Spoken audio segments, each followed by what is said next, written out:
a few people have said already, oh, you bought a hairdresser's car.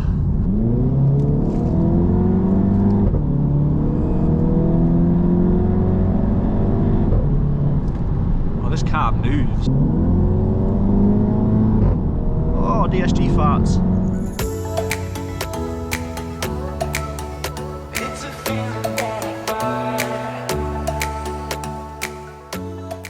Hello and welcome back to another video, everyone. If you're new here, please, I ask you to subscribe to the channel if you haven't already, and to everyone who is obviously watching another video, thank you for tuning in again. I just want to start off by saying I hope everyone's had a really good Christmas. It's now Boxing Day, and I'm just going to go through a few things that my girlfriend got me. Look, she's over there hiding. She's hiding away. Yeah, so she got me well, everything's for the car, obviously, or to help me with the car and YouTube. So we're going to go through some of this. I'm going to take the car to one of my favourite locations where I'm just going to literally talk about it and go over it. It's just sat over there.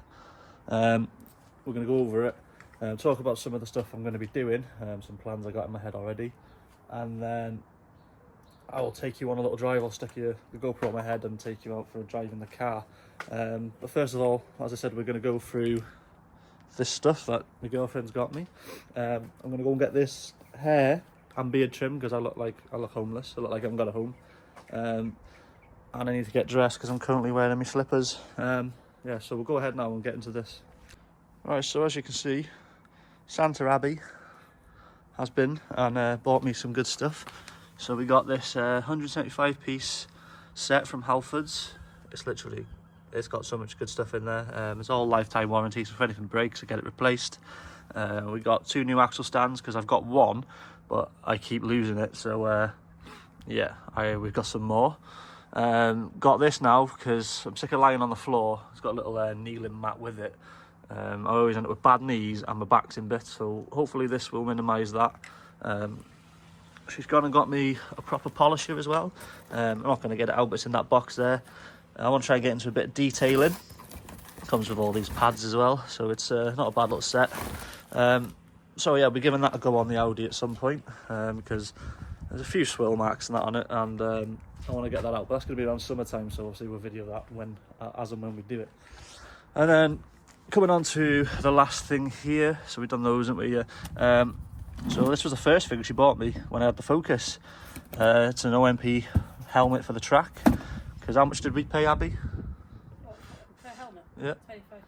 Yeah, so we paid £50 to go on track just for the helmets. So I've gone and bought one. Obviously, I'm not sure if I'll take the TT on the track, but if we do, we got the helmet.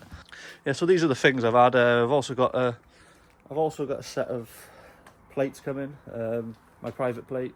So we got my private plate. We just need the 3D gel plates.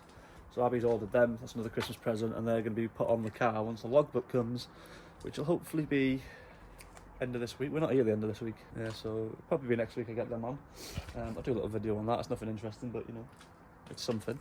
Yeah, so yeah, that's the presents. I hope everyone's had a good Christmas, and yeah, we're going to go and get changed now, because I need to go and get this mop head of mine shot, and then I'll pick the video up once we're at the location where I can go around the car and speak about the TT.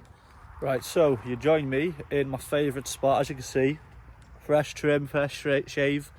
I actually feel like a human again. Right, so we'll carry on with the video, obviously where we left off before. So here we are, we have the TT.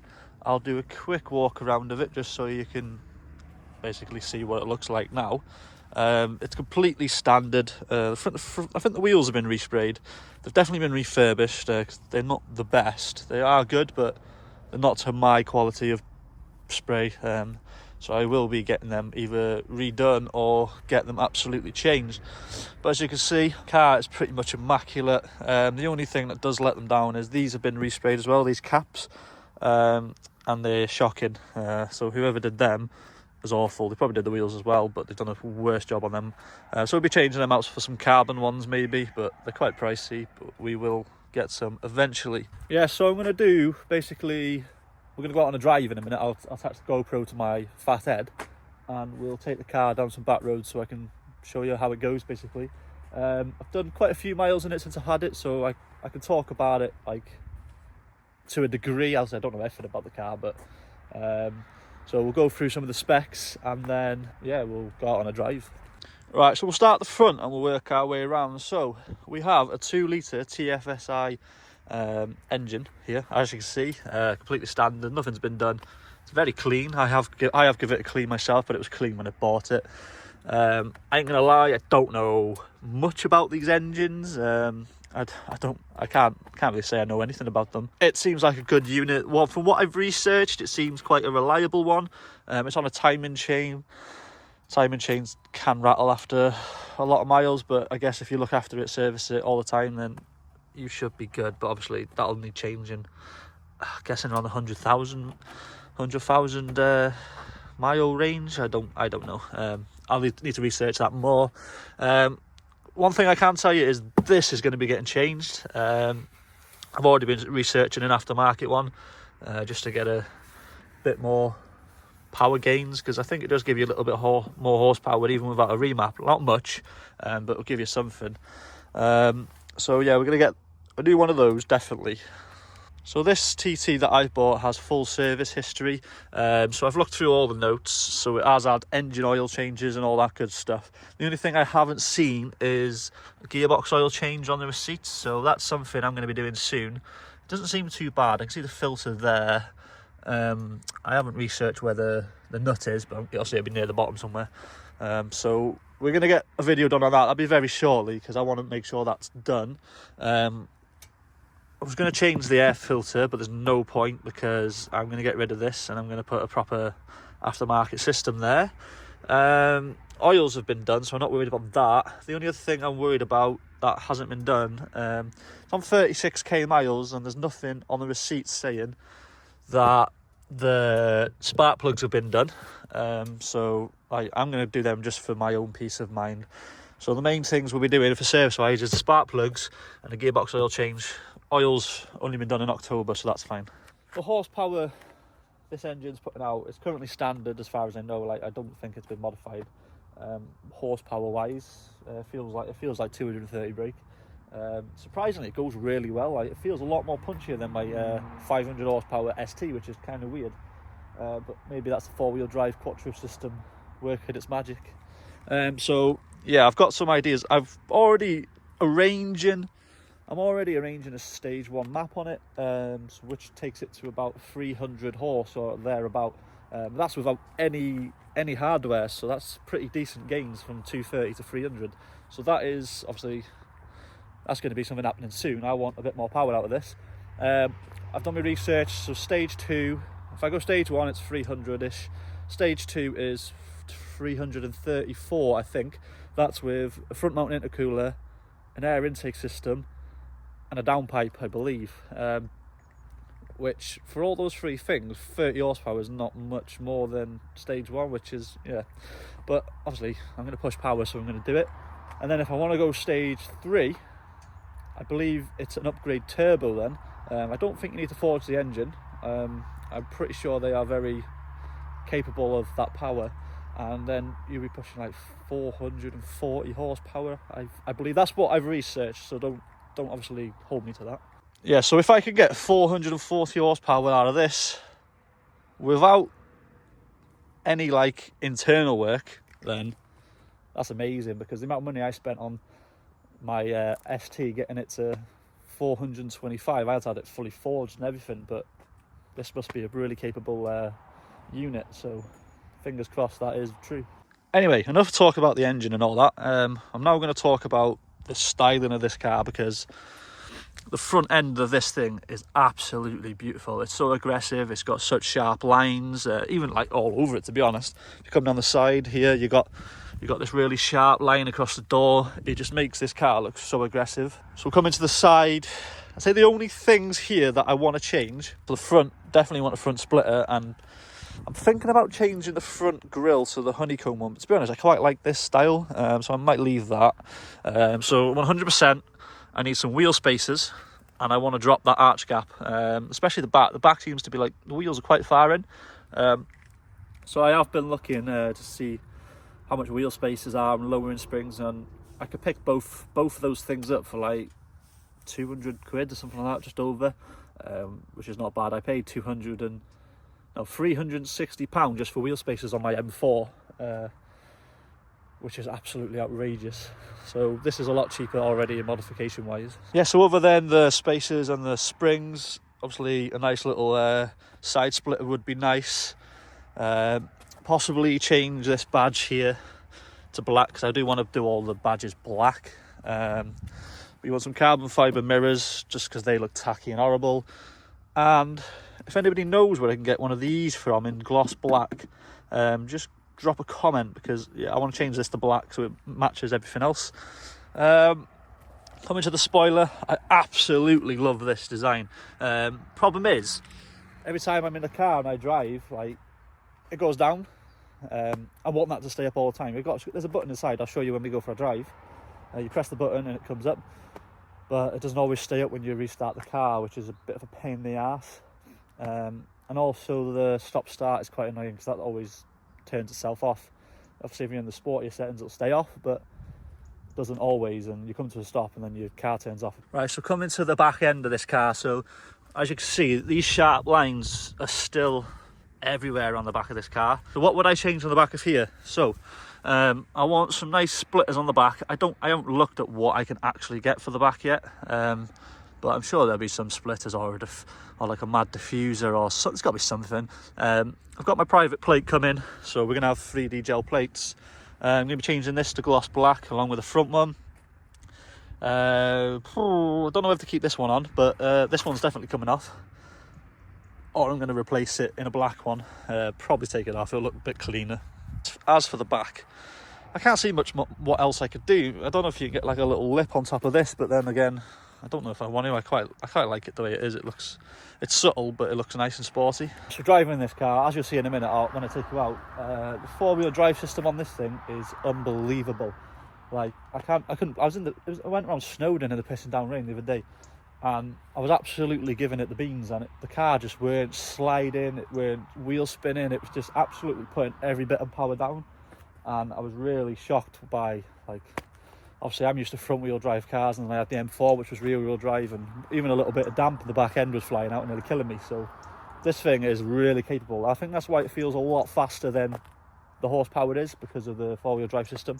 It's just an amazing car to drive. As of modification wise, I can't really think of anything else I want to do to the body. Probably change these wheels eventually, just due to the colour. The paint, it's just not the best, so I'll probably change these eventually, which will most likely take away my wheel spacers, because I'll buy wheels that are suited to bring them out, if you get me. Yeah, we're going to change this airbox, downpipe. I think the only thing, if I'm chasing power, once we get to stage 3, I think the rear back box can be quite restrictive, what I've researched, up at that power, but it's fine up until stage 3 basically. But I want to try and keep the valve system in.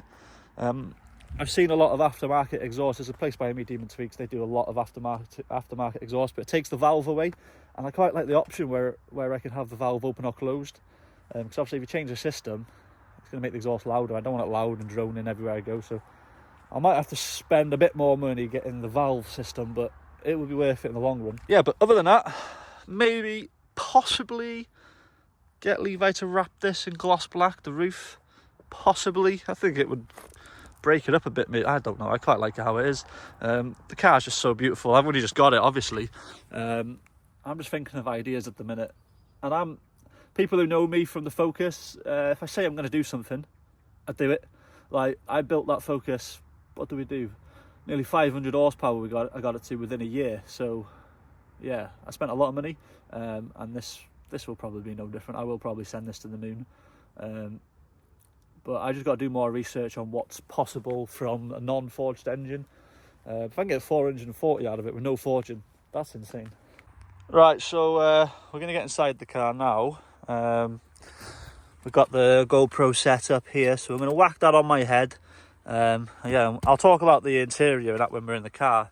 All I can really show you is, at the minute, these are the seats, because obviously you won't be able to see them while I'm driving. So they're half leather with Alcantara in the middle. They're heated seats. I love heated seats. So this is meant to be a 4-seater. But as you can see, even Abby's a small little girl, and you ain't getting in there unless you've got legs like fucking super noodles. Like, you are not getting in the back of there for shit. So this is more of like, it's definitely a two-seater. Good thing is those seats come down, so if I show you the back, the boot's pretty reasonable on this. So it's not like deep, but it's quite long, and those seats there, they go forward, and then you've got the whole space. So it's a really practical car. You can't really have anything high, well, not here anyway, it's quite high over there, but for luggage and stuff like that, it's a really, really practical car. It's just no good if you've got passengers in the back, because they ain't getting in the back. Right, so obviously you can see we're inside the car now.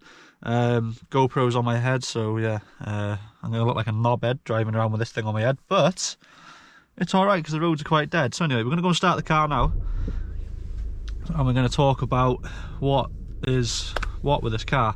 Right, so a couple of things in here I dislike. So that thing on the screen keeps coming up telling me how to drive the car, basically, which is pretty annoying. And then the spoiler's up now. As soon as I drive, it's going to go down, so we'll press that to keep it up. Right, so coming to the interior of this car. So as you can see, it has a lovely flat-bottomed, sporty feels steering wheel. We have this S-tronic gear shifter here, but it doesn't really shift gears because it's automatic, so it's just a gear or drive select. Here we have the actual drive select for setting the different. So if you look on the screen here, we got individual, efficiency, comfort, auto, dynamic. I'll show you dynamic after. It's undrivable for a normal driving mode, because the car just screams at you and absolutely drinks fuel. So I've got an individual mode, which I use that all the time pretty much, because the gear changes are nice, but it still sounds nice and it goes well. So we've got brushed aluminium in here, or as the Americans would say, aluminum, or however they say it. How do they say it? Aluminum. So I don't know why they call it that. That's just not correct. We've got this golf ball kind of style shift knob here. If you look on the dash, we got these dials. So these are for obviously the vent system to give you the hot and cold air. But I love what they've done with the buttons. So if you can see, we've got the heated seats here, but they've integrated it into the fan system on here, which is a really nice feature, really, because it frees up all this. So coming in here, we got two cup holders. We got this one here, we got one inside here, which is, it's all right, but you've got to have this up the whole time then, and then you lose your armrest.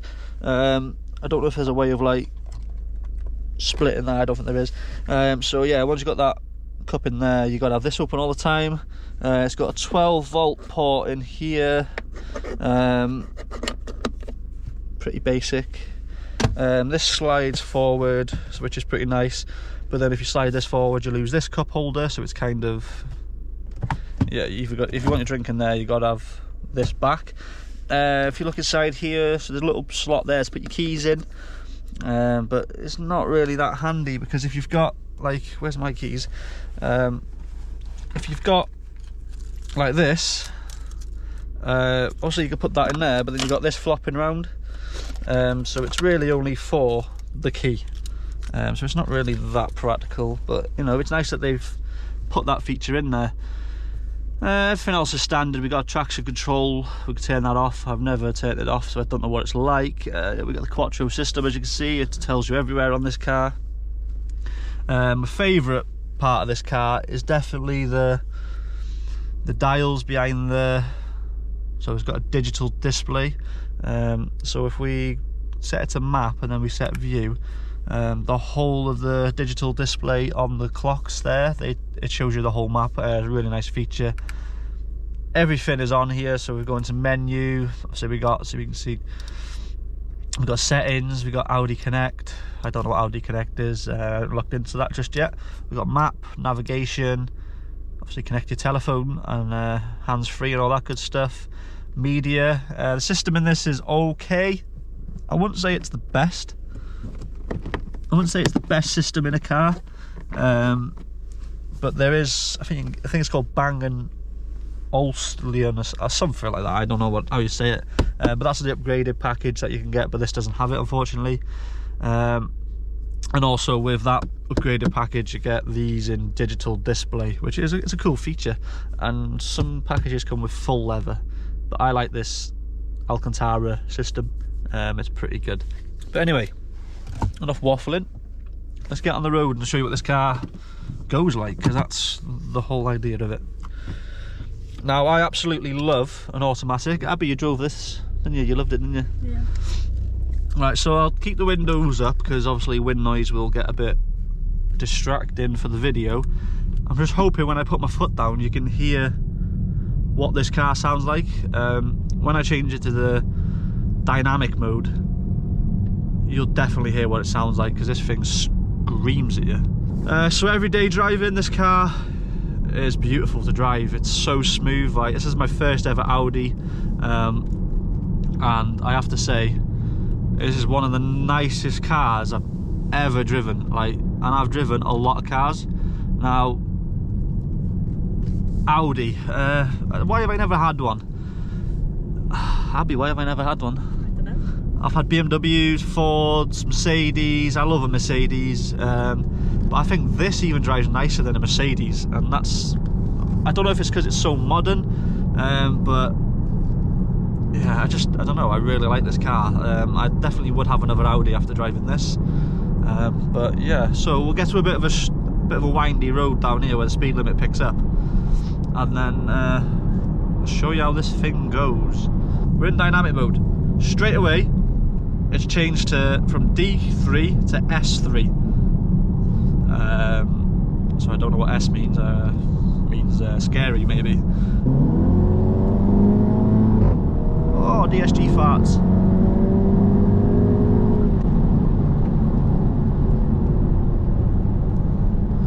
So as you can see, this mode is quite, it lets the gears rev like literally to the red before they change. So it's good for, obviously, if you're on track and you're giving it the absolute beans. Downshift's lovely. It's so responsive. Personally, I do not like driving in this mode. It just feels too aggressive for everyday roads. I would use this on tracks. Like, now we're chilling at 35 and the car's just staying in low gears. It's not like upshifting to make it a nicer track. Let's see, it's dropped down to gear 2 now. It's like it wants to go, this thing.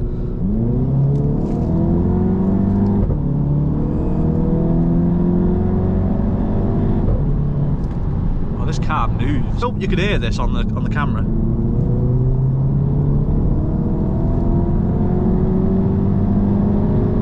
Like, it just screaming all the way to 7k.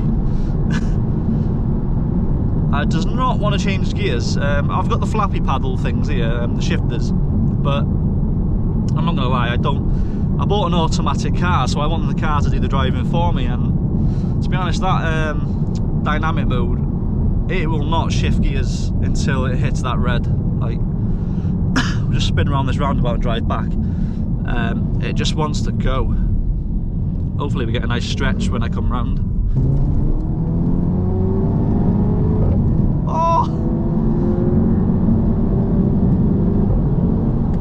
Oh, this car's quick, man.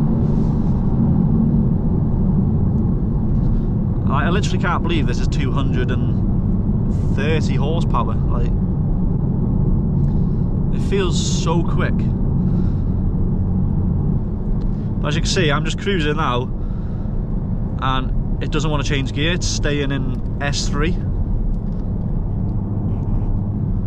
And I've already dropped a bar of fuel while using dynamic mode, and I haven't even gone far. We'll put it into a more drivable mode here. So we'll go in individual, whack the spoiler back up. Every time I go into dynamic, it puts the spoiler down. Right, so this is my normal mode, but it still goes well. So foot to the floor.